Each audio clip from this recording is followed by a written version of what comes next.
Hello and a very good morning to all of you. Today we are on lecture series for class 11th and in the previous lecture इससे पहले वाले lecture में हमने stoichiometric calculation के बारे में जाना था. How can you calculate the unknown masses by using the balanced chemical equation. Today we will look forward to a new topic that is limiting reagent. तो हम समझने की कोशिश करते हैं ये लिमिटिंग रिएजेंट का क्या फंडा है. देखो बेटा, अगर हम एक रिएक्शन का एग्जांपल लें, A plus B gives C. Here for 1 mole of A, 1 mole of B is required according to the balanced chemical equation. But if for 1 mole of B only 0.7 mole of B is present, बात को समझो. 1 mole A के लिए 1 mole B चाहिए ना, according to the balanced chemical equation. But 1 mole A के लिए अगर 0.7 mole ही available हो B, then B is the limiting reagent and it limits the amount of product formed. So how can you define limiting reagent?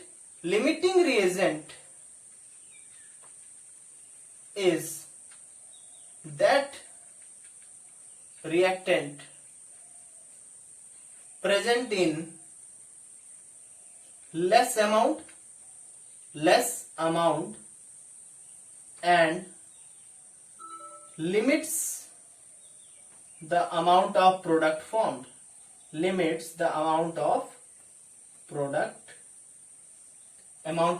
formed. ठीक है.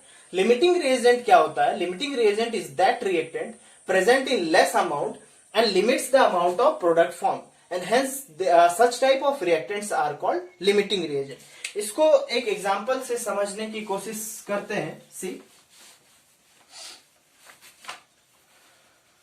suppose here nitrogen is reacting with hydrogen to give ammonia, right? So for 1 mole of nitrogen, 1 mole of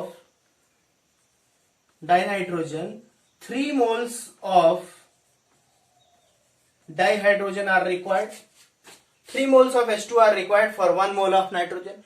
But अगर question में बोले कि the available moles of hydrogen are only 2 moles of H2, right? In that case 1 mole nitrogen के लिए 3 moles चाहिए था ना completely react करने के लिए, तब जाके वो 2 moles अमोनिया बनाता, right? But if only 2 moles of hydrogen are available, in that case this is the limiting reagent. Now अगर आपसे पूछा जाए कि 2 मोल हाइड्रोजन हो तब अमोनिया कितना बनेगा, ठीक है, तो आपको मालूम है कि 3 मोल हाइड्रोजन के होने पे इसको थोड़ा इंक सही कर लेते हैं. इट इज गेटिंग डिमर, आपको विजिबल नहीं होगा.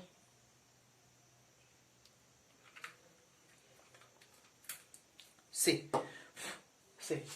For 3 mole of hydrogen, 3 mole of hydrogen से हमें कितना मोल अमोनिया बनता है? 2 moles of ammonia are form, right? 3 mole hydrogen का यूज करके 2 मोल्स अमोनिया बनता है, राइट? तो by simple unitary method 1 mole hydrogen will give 2/3 moles of ammonia, right? और अवेलेबल मोल्स कितना है हमारे पास? 2 मोल्स. और यही पूछ रहा है कि 2 मोल्स होने पे अमोनिया कितने मोल्स बनेंगे, right? This is the simple stoichiometric calculation. यहां पे भी हमें बैलेंस केमिकल इक्वेशन का जरूरत है, राइट? या मोल्स के टर्म्स में हो या वो ग्राम्स के टर्म में हो, ठीक है. तो 1 मोल H2 के लिए 2/3 मोल्स NH3 बनता है. तो 2 मोल्स में कितना बनेगा बेटा? 2 मोल्स में बन जाएगा 2/3 into 2, that is 4/3 moles of NH3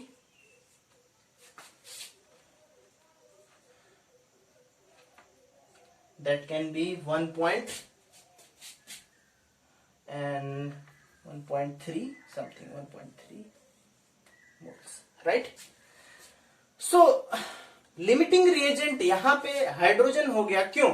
क्योंकि 1 मोल के लिए 3 मोल चाहिए था, जबकि क्वेश्चन क्या कहता है कि 2 moles of H2 is only available. So here the hydrogen is the limiting reagent. ऐसे ही लिमिटिंग रिएजेंट से रिलेटेड क्वेश्चन आपसे पूछे जाएंगे and it is not very much difficult. Just you have to perform simple stoichiometric calculation. What you all need is a balanced chemical equation and all information you can calculate from there, right? Now we will proceed to the last topic of this chapter.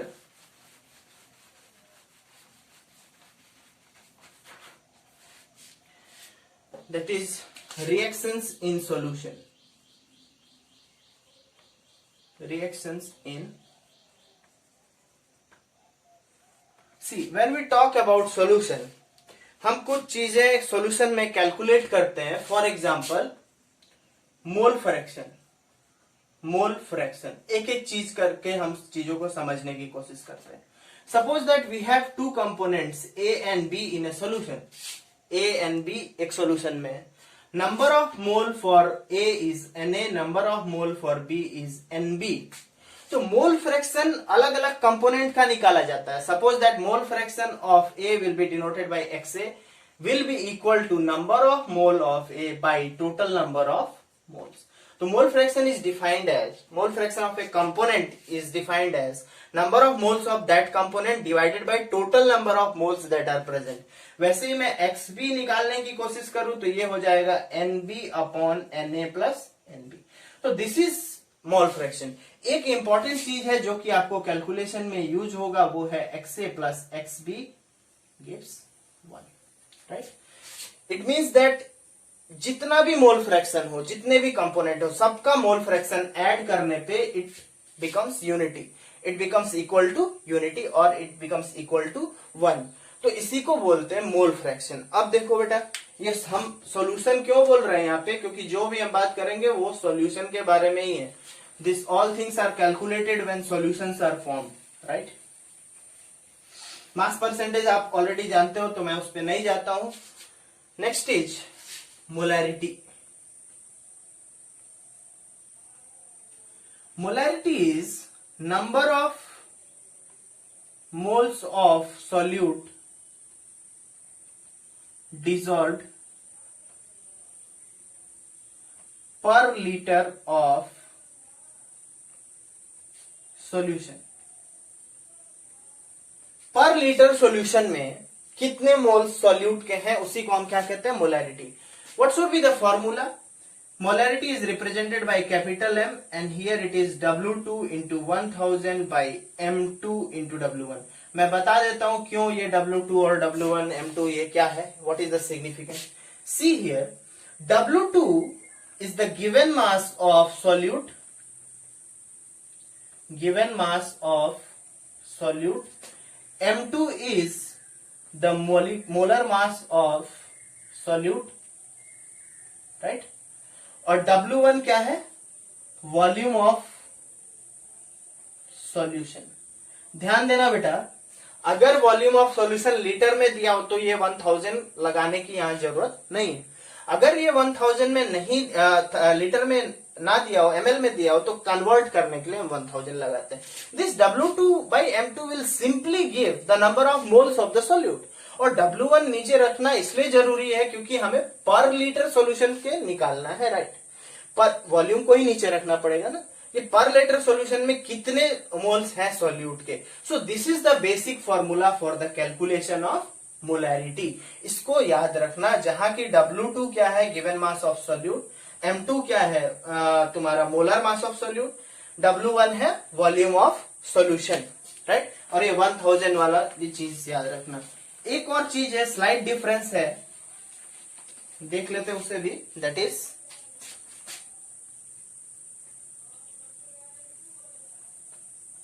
Molality.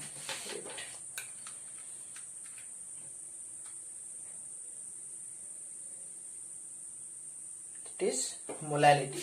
See, molality is number of moles of solute dissolved per kg of solvent. Number of moles of solute dissolved per kg of solvent. अब molality को हम small m से represent करते हैं, formula वही लिखते हैं but थोड़ा सा डिफरेंस है. कैसे?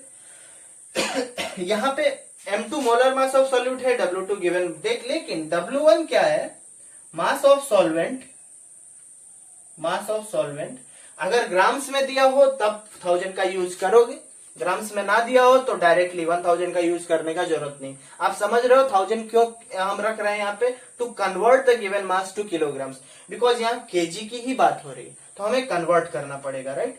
तो number of moles of solute dissolve per kg of solvent, it is called molality. अब देखो आप बोलोगे ये सारा molality, mole fraction, molarity, this all came into existence from solution. जब भी सॉल्यूशन की बात होगी तो हम इन सब का कैलकुलेशन करते हैं, from which we gather several types of information, right. See students, I will complete this lecture on this note for today.